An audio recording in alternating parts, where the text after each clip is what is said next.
श्री स्वामी समर्थ. नमस्कार मित्रांनो, माऊलीची सावली यूट्यूब चॅनेलमध्ये तुम्हा सर्वांचे हार्दिक स्वागत आहे. नीलकंठ पक्षाच्या 8 ज्ञानवर्धक गोष्टी. जो कोणी ऐकतो तो कधीच गरीब राहत नाही. खूप पूर्वीची गोष्ट आहे. एका जंगलामध्ये एक नीलकंठ पक्षाचा जोडा राहत असे.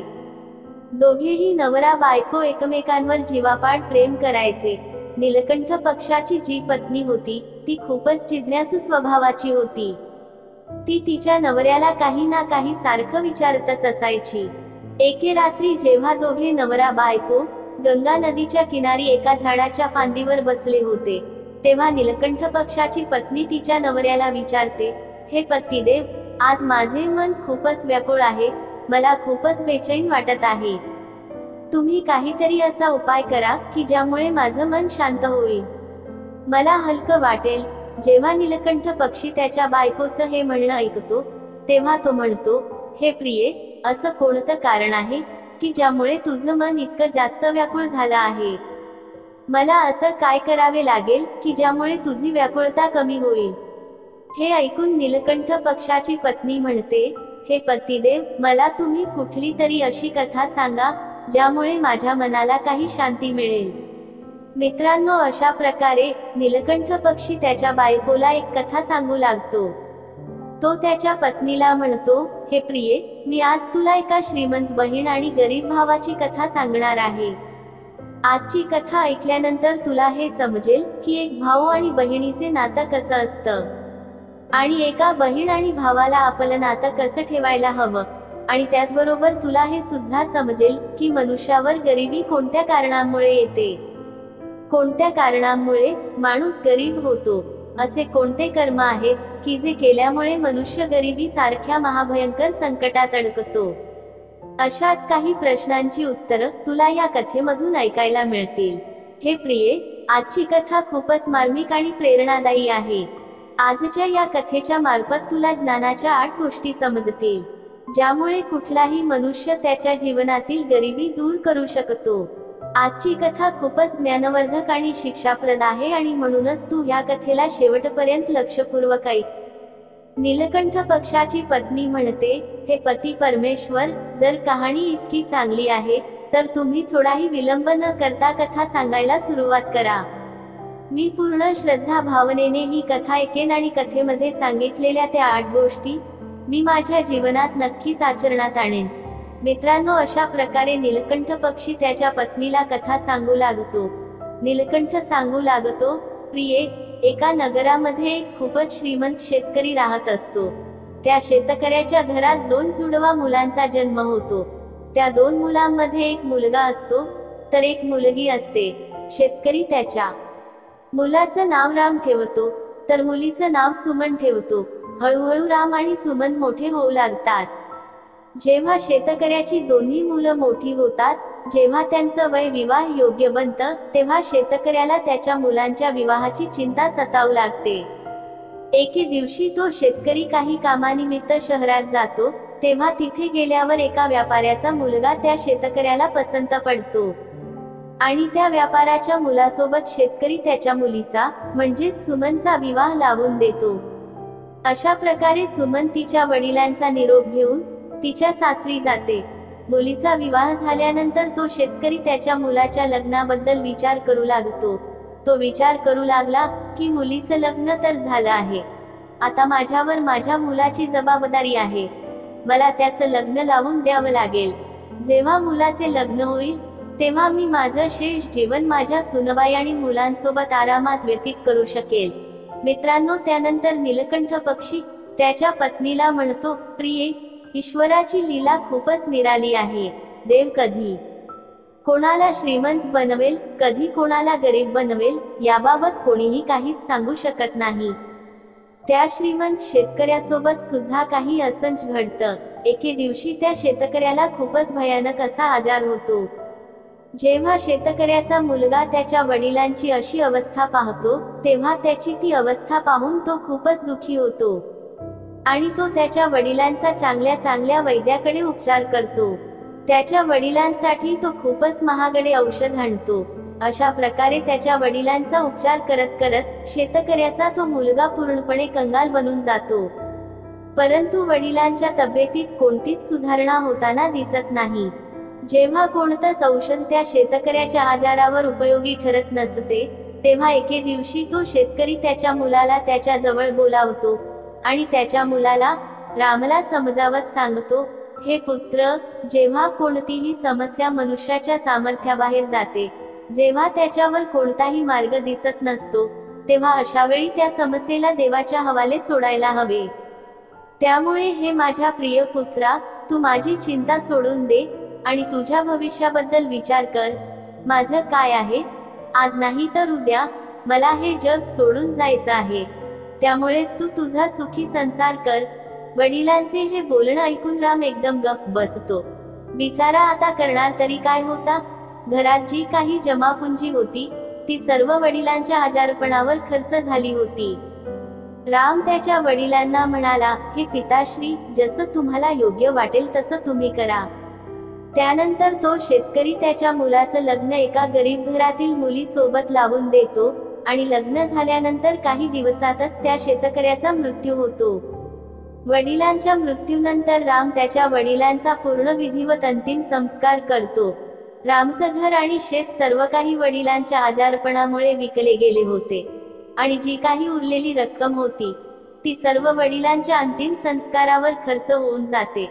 अशा प्रकारे राम पूर्णपणे कंगाल आणि गरीब होतो. जेव्हा राम पूर्णपणे कंगाल होतो तेव्हा तो गावाच्या बाहेर त्याच्या बायकोसोबत एक झोपडी बनवून राहू लागतो आणि दुसऱ्यांच्या शेतात जाऊन मोलमजुरी करून त्याचा घर खर्च चालवू लागतो.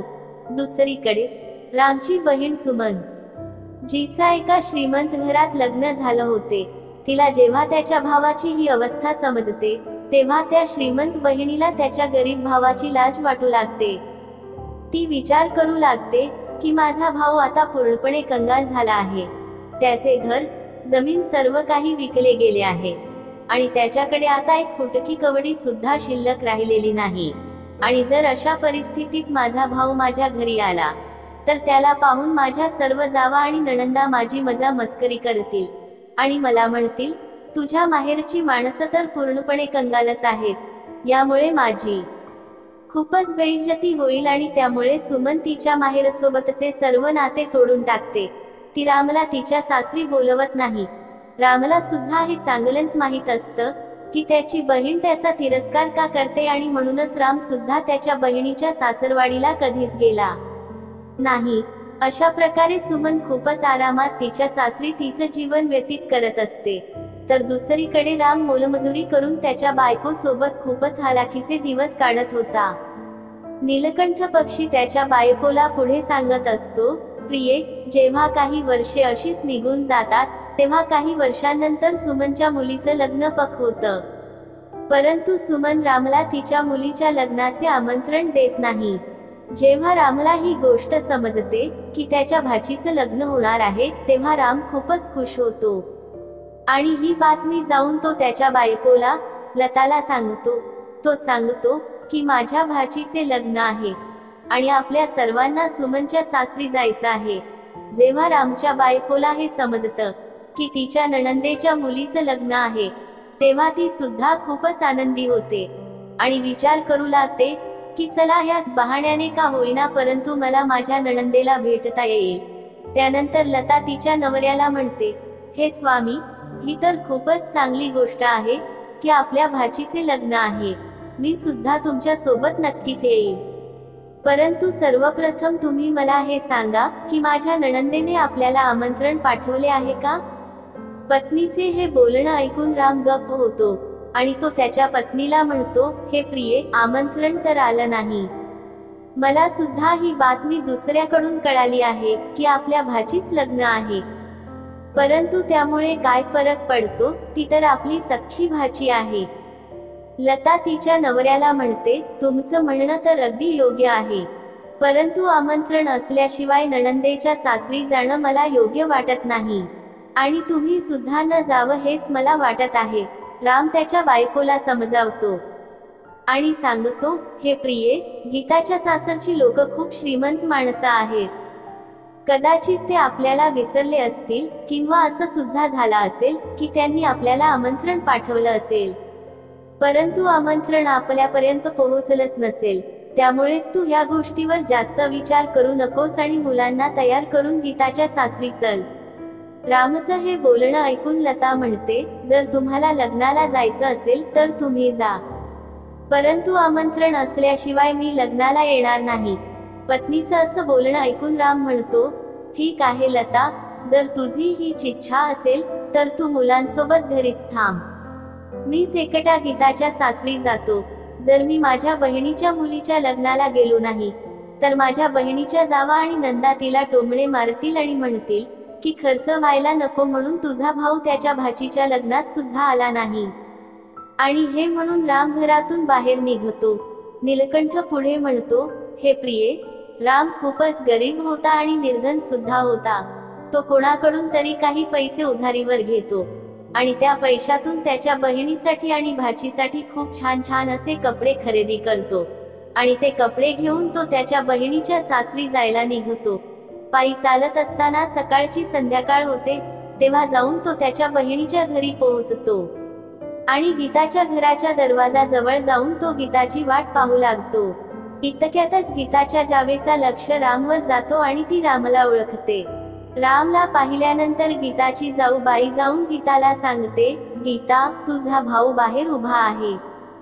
जेव्हा गीता जाऊबाईच हे म्हणणं ऐकते तेव्हा ती जाऊबाईला विचारू लागते, ताई, तुम्ही माझ्या भावाला पाहिले आहे? मग मला सांगा की माझा भाऊ कशा अवस्थेत इथे आला आहे, माझ्या भावाने कोणते कपडे परिधान केले आहेत?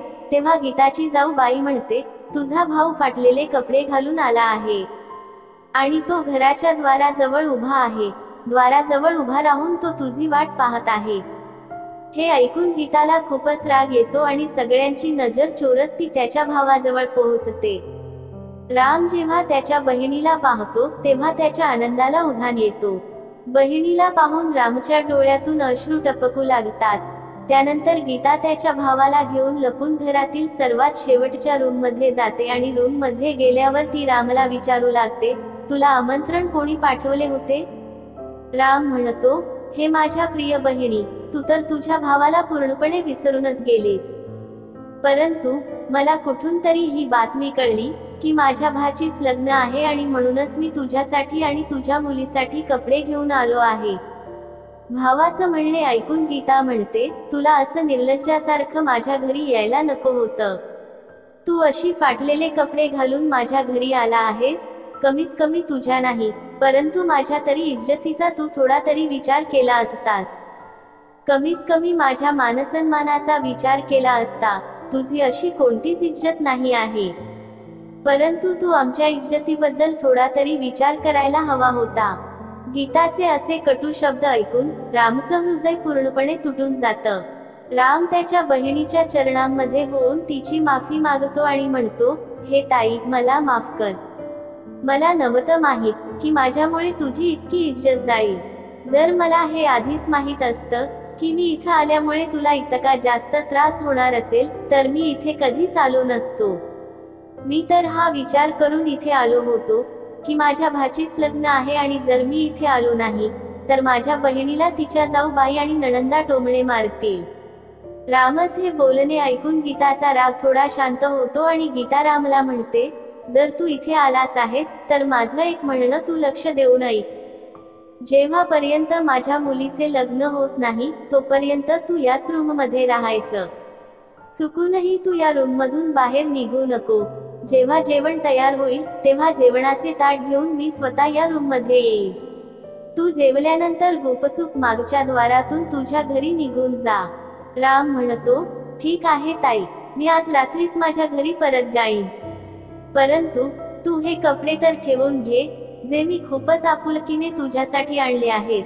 गीता कपडे घेऊन त्या रूम मधून निघून जाते आणि जाताना त्या रूमला बाहेरून कडी लावते. राम त्या अंधाऱ्या रूम मध्ये बसून त्याच्या बहिणीच्या येण्याची वाट पाहू लागतो. मित्रांनो, इतकी कथा सांगून नीलकंठ पक्षी गप्प होतो. तेव्हा त्याची पत्नी म्हणते, हे पती परमेश्वर, ही कथा तर खूपच चांगली आहे. तुम्ही मला पुढे कथा सांगण्याची कृपा करावी. नीलकंठ पक्षी कथा पुढे सांगतो, इकडे राम अंधाऱ्या खोलीत बसून त्याच्या बहिणीची वाट पाहत असतो. तो विचार करत असतो की इतक्यातच माझी बहीण अन्नाचे ताट घेऊन येईल. आज तर मला सुद्धा स्वादिष्ट अन्न खायला मिळेल. इकडे ती निर्दयी बहीण तिच्या भावाला एका रूम मध्ये बंद करून तिच्या कामात व्यस्त होऊन जाते आणि लग्नाच्या कामांमध्ये ती इतकी व्यस्त होऊन जाते की तिच्या लक्षातच राहत नाही की तिचा भाऊ एका रूम मध्ये तिची वाट पाहत आहे. मित्रांनो, जसा जसा वेळ पुढे सरकत असतो तशी तशी रामची अवस्था भुकेने खूपच दयनीय होते. राम त्याच्या बहिणीला हाका मारत असतो, परंतु त्याचा आवाज कोणापर्यंतही पोहोचत नाही. अशा प्रकारे त्या अंधाऱ्या रूम मध्ये अडकून रामला 3 दिवस झाले. रामला त्याच्या बायका मुलांची खूपच आठवण येऊ लागते.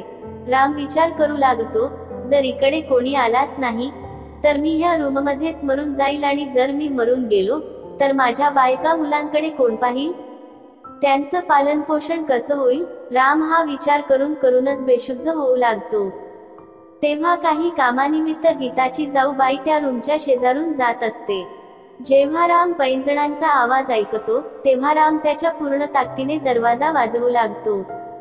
जेव्हा गीताच्या जाऊबाईच्या कानांमध्ये दरवाजाचा आवाज येतो तेव्हा ती दरवाजा उघडून पाहते आणि रामला विचारू लागते, तुला या रूम मध्ये कोणी अडकवले आहे. राम काहीच म्हणत नाही. गीताची जाऊबाई रामला पुन्हा विचारते. तेव्हा राम तिला खोटं सांगतो की मी ह्या रूम मध्ये काम करत होतो आणि इतक्यातच कोणीतरी बाहेरून कडी लावली आणि मी ह्या रूम मध्ये अडकून बसलो. जर तुम्ही आज आला नसता तर माझे प्राण निघून गेले असते. त्यानंतर राम घराच्या मागच्या द्वारातून गुपचूप निघून जातो आणि त्याच्या घराच्या दिशेने जाऊ लागतो. 3 दिवसांचा उपाशी राम चालत चालत खूपच दूर निघून येतो. चालता चालता रामला चक्कर येऊ लागते. जेव्हा रामला चक्कर येणार असते आणि तो खाली पडणार असतो, इतक्यातच तिथे एक म्हातारी येते आणि ती म्हातारी रामला पडण्यापूर्वीच सांभाळते. काही वेळानंतर रामला शुद्ध येते. तेव्हा त्याला दिसतं की तो एका म्हातारीच्या मांडीवर झोपलेला आहे आणि ती म्हातारी त्याला वारा घालत आहे. शुद्ध आल्यावर राम उभा राहतो आणि उभा राहून त्या म्हातारीला प्रणाम करतो आणि म्हणतो, हे आई, तुम्ही कोण आहात. रामला जी म्हातारी सावरते ती म्हातारी एक देवी असते. ज्या देवीची रामची पत्नी लता रोजच्या रोज पूजा करत असते. पूर्ण भक्ती भावाने लता ज्या देवीची पूजा करत असते तीच देवी आज रामला सावरण्यासाठी आलेली असते. ती म्हातारी म्हणते, हे मुला, तू कुठून आला आहेस आणि इकडे तू कुठे चालला आहेस. तेव्हा राम सांगतो, हे आई, माझ्या भाचीच लग्न होतं आणि म्हणूनच मी माझ्या बहिणीच्या सासरी गेलो होतो आणि आता तिकडूनच येत आहे आणि मी आता माझ्या घरी चाललो आहे. म्हातारी आई रामला म्हणते, बेटा, जर तुला वाईट वाटणार नसेल तर मला तुला एक गोष्ट विचारायची आहे. राम म्हणतो, आई, तुम्हाला काय विचारायचं आहे ते विचारा. तुम्हाला माझ्याकडून काय जाणून घ्यायचं आहे.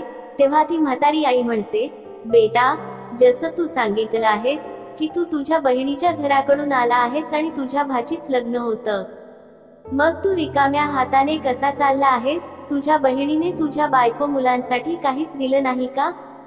म्हाताऱ्या आईच्या तोंडून हे शब्द ऐकून रामच्या डोळ्यातून अश्रू येऊ लागतात आणि तो त्या देवी मातेला म्हणतो, हे आई, आता तुझ्यापासून काय लपवायचं. तुम्ही माझे प्राण वाचवले आहेत. आणि त्यानंतर राम त्या म्हाताऱ्या आईला सर्व घटना सांगतो जे त्याच्यासोबत घडलं होतं. रामच्या तोंडून ती सर्व घटना ऐकून ती म्हातारी आई म्हणते, हे पुत्र, तू काळजी करू नकोस. जे काही झालं आहे ते सोडून दे. इथून काही अंतरावर माझी एक बाग आहे. त्या बागेमध्ये खूप प्रकारची झाड आहेत ज्यांच्यावर फळ लागली आहेत. तू त्या बागेमध्ये येऊन तुझी भूक शांत कर, कारण तू 3 दिवसांपासून काहीच खाल्ले नाही आणि जेव्हा तुझी भूक शांत होईल तेव्हा काही फळं तू तुझ्या बायको मुलांसाठी देखील घेऊन जा. आणि जेव्हा तुझी बायको मुलं तुला विचारतील की तुम्ही तुमच्या बहिणीच्या सासरकडून काय घेऊन आला आहात, तेव्हा तू त्यांना सांग की माझ्या बहिणीने तुझ्यासाठी ही फळ पाठवली आहेत. असं केल्यामुळे तुला तुझ्या बायको मुलांसमोर मान खाली घालण्याची वेळ येणार नाही आणि त्याचबरोबर तुझा मानसन्मान सुद्धा टिकून राहील. राम जेव्हा त्या म्हातारी आईचं म्हणणं ऐकतो तेव्हा तिच्या सांगण्याप्रमाणेच तो त्या म्हाताऱ्या आईच्या बागेमध्ये जातो. बागेमध्ये वेगवेगळ्या प्रकारची फळझाडे होती. महेश त्या वृक्षांवरून फळ तोडून खाऊ लागतो आणि जशी त्याची भूक शांत होते तेव्हा ती आणखी काही फळ तोडतो आणि त्याच्या पिशवीमध्ये ठेवून देतो. आणि हे सर्व झाल्यानंतर राम त्या म्हाताऱ्या आईचा निरोप घेऊन त्याच्या घराच्या दिशेने निघतो. तेव्हा ती म्हातारी आई रामला म्हणते, हे पुत्र, जाताना माझ्या या 8 गोष्टी ऐकून जा. तुझ्या जीवनात या 8 गोष्टी तुला खूप उपयोगी पडतील. अशा प्रकारे ती म्हातारी आई रामला 8 गोष्टी सांगू लागते आणि त्या 8 गोष्टी ऐकून राम त्याच्या घराच्या दिशेने निघतो. जेव्हा फळांनी भरलेली पिशवी घेऊन राम त्याच्या घरी पोहोचतो तेव्हा रामची लहान मुलं आणि त्याची पत्नी राम जवळ येतात आणि मुलं रामला विचारू लागतात, पिताश्री, तुम्ही आत्याच्या घरून आला आहात. आत्याने आमच्यासाठी काय दिले आहे?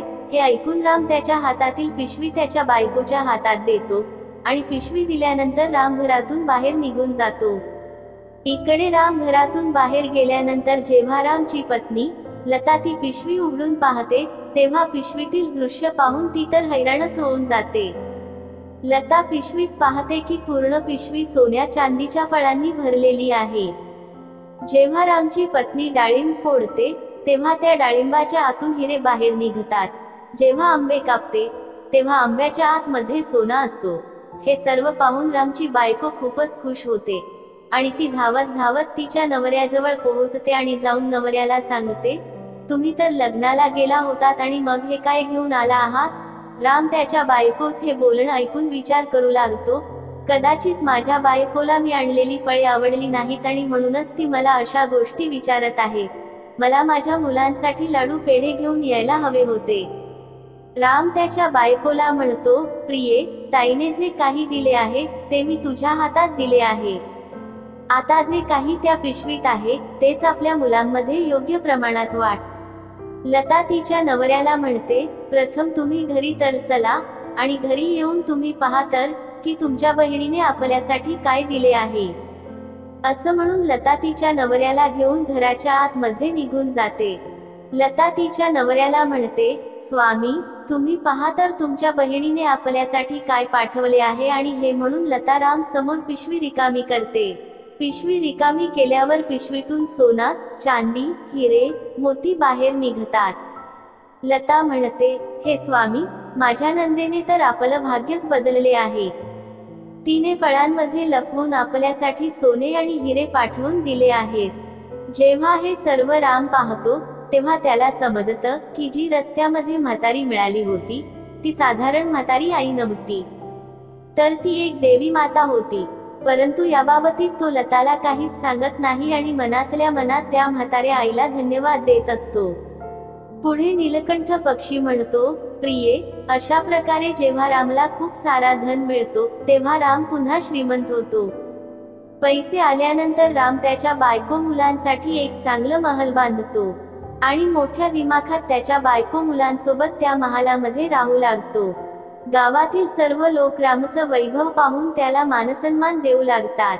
एके दिवशी लता रामला म्हणते, हे स्वामी, आता श्रावण महिना येणार आहे आणि श्रावण महिन्यात सर्व स्त्रिया माहेरी जातात आणि म्हणूनच तुम्ही तुमच्या बहिणीच्या सासरी जा आणि माझ्या नणंदेला माहेरी घेऊन या आणि अशा प्रकारे त्या सुद्धा माहेरी येतील आणि मला सुद्धा माझ्या नणंदेला भेटता येईल. जेव्हा राम लताचे हे बोलणं ऐकतो तेव्हा तो पुन्हा त्याच्या बहिणीच्या सासरी जातो आणि काही वेळानंतरच तो त्याच्या सासरी पोहोचतो. एकदा पुन्हा राम त्याच्या बहिणीच्या घराच्या द्वाराजवळ जाऊन उभा राहतो. ज्या दरवाजाजवळ तो काही दिवसांपूर्वी उभा होता तेव्हा गीताची जाऊबाई घरातून बाहेर निघते आणि बाहेरील दृश्य पाहून ती धावत धावत गीताजवळ जाते आणि गीताला म्हणते, गीता, तुझा भाऊ आला आहे. जाऊबाईचे हे बोलणं ऐकून गीता म्हणते, एक भिकारी माझा भाऊ असू शकत नाही. माझा कोणीच भाऊ नाही. गीता असं यामुळे म्हणत होती कारण की ती अजूनही तिच्या भावाला गरीबच समजते. परंतु जेव्हा जाऊबाई गीताला सांगते की गीता, तुझा भाऊ भिकाऱ्यासारखा आला नाही, तर एका राजा महाराजासारखा आला आहे. तुझ्या भावाला पाहून असंच वाटत आहे की तो कुठल्या तरी राज्याचा एखादा मोठा राजा महाराजा आहे. तुझ्या भावाच्या मागे पुढे 4 शिपाई उभे आहेत. तुझ्या भावाचा आपल्या घराच्या बाहेर रथ उभा आहे, एकदा जाऊन तू पहा तर. गीता जेव्हा जाऊबाईच हे म्हणणं ऐकते तेव्हा तिला तिच्या बोलण्यावर विश्वासच बसत नसतो आणि सत्य जाणून घेण्यासाठी ती लपून बाहेर पाहते आणि जसं ती तिच्या भावाला पाहते तेव्हा भावाचं शान शौकत पाहून ती हैराण होऊन जाते आणि विचार करू लागते, कालपर्यंत तर माझा भाऊ एकदम भिकारी होता, घालायला कपडे सुद्धा नव्हते. मग अचानक हा कायापालट कसा काय झाला? आणि त्यानंतर रामची बहीण आरतीचा ताट सजवते आणि तिच्या भावाचं औक्षण करते आणि त्यानंतर ती रामला मोठ्या मानसन्मानाने आदरपूर्वक घरात घेऊन जाते आणि ती तिच्या भावाला म्हणते, भाऊ मला माफ कर, माझ्यामुळे तुला खूप कष्ट त्रास सहन करावा लागला. बहिणीचे हे बोलणं ऐकून राम म्हणू लागतो, ताई काहीच हरकत नाही, तेव्हा माझे दिवसच तसे होते, मी तुझ्या चुकीसाठी तुला कधीच माफ केले आहे. आता तू त्या सर्व गोष्टी सोडून दे आणि माझ्यासोबत यायची तयारी कर, मी तुला घेऊन जाण्यासाठी आलो आहे. आता तुला माझ्यासोबत माझ्या घरी यायचं आहे, तुझ्या बहिणीने मला तुला आणण्यासाठी इकडे पाठवले आहे. हे ऐकून गीता आनंदाने तिच्या भावाच्या घरी जाण्याची तयारी करू लागते आणि तयार होऊन ती तिच्या भावाच्या रथामध्ये बसते. अशा प्रकारे रामची बहीण गीता जेव्हा तिच्या माहेरी पोहोचते तेव्हा तिच्या भावाची श्रीमंती पाहून ती थक्कच राहते. गीता पाहते की आलिशान महल आहे, महालाच्या मागे पुढे सर्वत्र नोकर चाकर आहेत, अन्नधान्याचे भांडार भरलेले आहेत. भावाचा असा रुतबा पाहून गीता हैराणच होते. इकडे लता तिच्या नणंदेची खूप सेवा करते. लताला तर हेच वाटत असतं की ही सर्व श्रीमंती, हा सर्व रुतबा तिच्या नणंदेमुळे शक्य झाला आहे. नणंदेनी केलेल्या मदतीमुळेच हे सर्व शक्य झालं आहे, कारण रामने लताला हे कधीच सांगितलं नाही की ही सर्व श्रीमंती गीतामुळे नाही, तर त्या म्हाताऱ्या आईमुळे, म्हणजेच त्या देवी आईमुळेच शक्य झाली आहे. रामच्या बायकोला हे सर्व सत्य माहीत नव्हतं आणि म्हणून ती तिच्या नणंदेची खूप सेवा करत असते. काही दिवस गेल्यानंतर जेव्हा गीताची सासरी जाण्याची वेळ होते तेव्हा रामची पत्नी लता रामला म्हणते, हे स्वामी, उद्या तुमची बहीण सासरी जाणार आहे, त्यामुळे तुम्ही बाजारात जा आणि बहिणीसाठी एखादी चांगली भेटवस्तू घेऊन या. बायकोचं म्हणणं ऐकून राम घरातून बाहेर निघतो आणि सरळ एका चांभाराकडे पोहोचतो आणि चांभाराकडे जाऊन तो त्याला म्हणतो, हे भाऊ, मला माझ्या बहिणीसाठी बोलणारी चप्पल बनवायची आहे, तुम्ही माझ्या बहिणीसाठी बोलणारी चप्पल बनवू शकता का?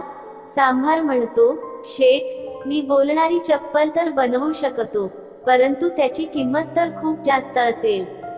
राम म्हणतो, हे चांभार भावा, मी तुम्हाला तुमच्या इच्छेप्रमाणे पैसे देईन, परंतु तुम्ही अशी चप्पल बनवा की जेव्हा माझी बहीण ही चप्पल घालेल तेव्हा त्या दोन्ही चपला या 8 गोष्टी बोलतील. त्यानंतर राम त्या चांभाराला त्या 8 गोष्टी सांगतो, ज्या गोष्टी त्या म्हाताऱ्या आईने रामला सांगितल्या होत्या. राम त्या चांभारला म्हणतो, हे चांभार भाऊ, आता त्या ज्ञानाच्या 8 गोष्टी मी तुम्हाला सांगत आहे. अशा प्रकारे एक एक करून राम त्या 8 ज्ञानाच्या गोष्टी सांगू लागतो. राम पहिली गोष्ट सांगतो, ही ज्ञानाची बाब आहे, मानवा हे तू नको विसरू. अज्ञान हे गरिबीचे मूळ आहे. दुसरी गोष्ट, वेळेवर विसंबून राहिलात तर तुम्ही नेहमी गरीबच राहाल. कर्माशिवाय माणसाचे नशीब कधीच बदलत नाही. तिसरी गोष्ट, नेहमी आळशी, बदलहीन राहतो, तीच कृती पुन्हा पुन्हा करून स्वतः कसे वाचू शकतो. चौथी गोष्ट, गरिबीपेक्षा मोठा शाप नाही, ज्ञान प्राप्त केल्यानंतर आपण ते दूर करू शकता. पाचवी गोष्ट, वेळेला दोष देऊ नका आणि लाचार होऊ नका, स्वतःला कठोर परिश्रमात गुंतवून घ्या आणि गरिबीवर मात करा. सहावी गोष्ट, कर्म कधीच करत नाही, नेहमी नशिबाला देता दोष. जे लोक नशिबावर अवलंबून असतात ते गरीब राहतात. सातवी गोष्ट, गरिबी नेहमीच अज्ञानावर हल्ला करते. दारिद्र्याच्या युद्धात विजय मिळवण्यासाठी ज्ञान हे नेहमीच एक शस्त्र आहे. आठवी गोष्ट, पैशांच्या या बाजारात संस्कृती बदलली आहे. संपत्तीच्या लोभापायी नाती झाली कंगाल. राम चांभाराला म्हणतो, हे चांभार भावा, या 8 गोष्टी बोलणारी चप्पल मला बनवायची आहे. तुम्ही अशी 8 गोष्टी बोलणारी चप्पल माझ्या बहिणीसाठी बनवा. जेव्हा या 8 गोष्टी त्या चपला बोलतील आणि जेव्हा या 8 गोष्टी माझी बहीण ऐकेल, तेव्हा तिला तिच्या चुकीची जाणीव होईल की मी पैशांच्या गर्वापोटी माझ्या भावाचा अपमान केला आहे. नीलकंठ पक्षी त्याच्या पत्नीला म्हणतो, हे प्रिये, अशा प्रकारे राम त्याच्या बहिणीसाठी हिरे मोती जडित चप्पल बनवतो आणि ती चप्पल आणून त्याच्या बहिणीला भेटवस्तू म्हणून देतो. सोन्या चांदीची चप्पल भेटल्यामुळे गीता खूपच खुश होते आणि त्यानंतर गीता भावाचा निरोप घेऊन तिच्या सासरी निघून जाते. गीता जेव्हा सासरी पोहोचते तेव्हा गीताची जाऊबाई विचारू लागते, गीता, तू तुझ्या माहेरून आली आहेस, मग तुझ्या भावाने तुला काय भेटवस्तू दिलेली? तेव्हा गीता तिच्या जाऊबाईंना, सासू सासऱ्यांना भावाने भेट दिलेली सोन्या चांदीची चप्पल दाखवते आणि म्हणते, हे बघा, माझ्या भावाने मला सोन्या चांदीची हिरे मोती जडलेली चप्पल दिलेली आहे. गीता ती चप्पल घालून सर्वांना दाखवू लागते. जशी गीता ती चप्पल घालून चालू लागते तेव्हा ती चप्पल म्हणू लागते, पैशांच्या या बाजारात संस्कृती बदलली आहे. संपत्तीच्या लोभापायी नाती झाली कंगाल. जेव्हा गीता हे ऐकते तेव्हा तिला खूपच लाज वाटते. शरमेने तिची मान खाली जाते आणि ती तिच्या भावाच्या आठवणीत रडू लागते. जेव्हा सर्वजण विचारतात, गीता, काय झाले, तू अचानकच का रडू लागलीस? तेव्हा गीता त्यांना सर्व काही सांगते की मी पैशाच्या अहंकाराने माझ्या भावाला किती वाईट साईट बोलले आहे, त्याला किती वाईट वागणूक दिली आहे. मी माझ्या भावाला एक ग्लास पाणी सुद्धा पाजले नाही आणि माझ्या भावाने मला किती मौल्यवान चप्पल दिली आहे. मला माझा आज खूप राग येत आहे. मला आता जगायचं नाही. तेव्हा गीताची जाऊबाई तिला समजावू लागते की गीता, जे काही झालं आहे ते आता जाऊ दे, ते तू विसरून जा, परंतु आता लक्षात ठेव की यापुढे तू कधीच कोणासोबत अशा प्रकारे वागू नकोस, कारण जो कोणी धनदौलतीचा अहंकार करतो त्याच्यावर माता लक्ष्मी नेहमीच रुसून त्याच्याकडून निघून जाते. आणि म्हणूनच माझ्या या 8 गोष्टी तू नेहमी लक्षात ठेव. आणि अशा प्रकारे गीताची जाऊबाई गीताला त्या 8 गोष्टी सांगू लागते. गीताची जाऊबाई पहिली गोष्ट सांगते, जी माणूस रात्री किचनमध्ये उष्टी भांडी ठेवतो, खाण्यापिण्याच्या गोष्टी वाया घालवतो, असा माणूस लवकरच गरीब होतो. दुसरी गोष्ट, ज्या घरामध्ये घरातील स्त्रियांचा अनादर होतो, त्यांची इज्जत, त्यांचा मानसन्मान ठेवला जात नाही, अशा घरात सुद्धा लक्ष्मी माता जास्त दिवस टिकून राहत नाही. तिसरी गोष्ट, ज्या घरातील स्त्रिया सूर्यास्तानंतर त्यांच्या घरात झाडू मारतात, असा परिवार सुद्धा लवकरच गरीब होतो. चौथी गोष्ट, ज्या घरातील लोक पैशाचा मान ठेवत नाहीत, वायफळ पैसे खर्च करत असतात, अशा घरातून सुद्धा मान ठेवत नाहीत, वायफळ पैसे खर्च करत असतात, अशा घरातून सुद्धा माता लक्ष्मी रुसून निघून जाते. पाचवी गोष्ट, जे लोक पैसे आल्यानंतर त्या पैशाने दुसऱ्यांच्या मानसन्मान ठेवत नाहीत किंवा धनाच्या जोरावर दुसऱ्यांना त्रास देतात, अशा लोकांच्या घरातून सुद्धा माता लक्ष्मी लवकरच निघून जाते. सहावी गोष्ट, ज्या घरातील लोक त्यांच्या कर्तव्यांचे पालन करत नाहीत, जे लोक त्यांच्या नित्य कामाचा कंटाळा करतात, अशा लोकांच्या घरातून सुद्धा माता लक्ष्मी रुसून निघून जाते. सातवी गोष्ट, ज्या परिवारातील लोक मोठ्या माणसांचा आदर मानसन्मान ठेवत नाहीत, अशा लोकांना सुद्धा एक ना एक दिवस गरिबी पाहावी लागते. आठवी गोष्ट, ज्या घरातील लोक पाहुण्यांचा मानसन्मान करत नाहीत किंवा आपल्या घराच्या द्वारावरून कुठल्या भिकाऱ्याला रिकाम्या हाताने पाठवतात, अशा लोकांवर सुद्धा माता लक्ष्मी नाराज होते आणि त्यांच्या घरातून दूर निघून जाते. अशा प्रकारे गीताची जाऊबाई गीताला 8 गोष्टी सांगते आणि ती सांगते की या 8 गोष्टी तू नेहमी लक्षात ठेव. इकडे नीलकंठ पक्षी त्याच्या पत्नीला सांगतो, हे प्रिये, अशा प्रकारे गीता त्या चपलेचे बोलणं ऐकून आणि जाऊबाईने सांगितलेल्या त्या 8 गोष्टी ऐकून एकदमच बदलून जाते. तिला समजून जातं की हा धन पैसा हे तर ये जा करतच असतात, याच्यावर कधीच अहंकार करू नये. देव कधी कोणाला श्रीमंत बनवेल, कधी कोणाला गरीब बनवेल हे कोणीच सांगू शकत नाही. गीताला हे सुद्धा समजतं की कधीच पैशांच्या अहंकारात येऊन कधीच कोणाचा अपमान करू नये. तर मित्रांनो, ही होती आजची कथा कशी वाटली कमेंट मध्ये नक्कीच कळवा. भेटूया पुढच्या अशाच एका ज्ञानवर्धक व्हिडिओ मध्ये. एका नवीन चर्चेसह तुम्हा सर्वांचे मनःपूर्वक आभार. श्री स्वामी समर्थ.